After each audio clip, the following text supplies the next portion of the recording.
వీని తీసుకొని వచ్చింది తప్పైపోయింది మావా. అమ్మకి చిన్న ఫోన్ తీద్దామని షోరూమ్ కి వచ్చాం. ఇక్కడ రాగానే నోకియా లావా మొబైల్స్ అయితే చూపించారు. నోకియాలో ఒక సిమ్ మాత్రమే వేయగలుగుతాం, మరి లావాలో డబుల్ సిమ్, కెమెరా అంతా ఉంది, మెమరీ కార్డ్ కూడా వేయొచ్చు, బడ్జెట్ లో కూడా తక్కువగా ఉంది.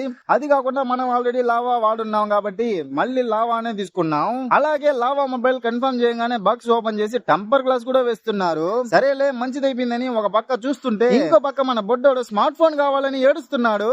అమ్మ ఫోన్ వీడే నెలల్లో పెట్టి లేపాడు, దెబ్బకి పోయింది అది. ఇప్పుడు ఏంటంటే ఇంకా 5 వయసు కూడా అవ్వలేదు, అంతలోపే స్మార్ట్ ఫోన్ కావాలంటున్నాడు. సరేలే ఏం ఫోన్ కావాలని అడిగితే ఈ ఫోన్ కావాలని చూపిస్తున్నాడు మామ. నేనేమో సరేలే ఊరికి అడుగుతున్నాడేమో అనుకుంటే నిజంగానే ఎక్కిళ్ళు పెట్టి ఏడుస్తున్నాడు. అరే ఆగరా, డబ్బులు లేవురా, మళ్ళీ తీస్తాడరా అని ఏం చెప్పినా ఎంత చెప్పినా వాడు మాత్రం ఏడుస్తూనే ఉన్నాడు.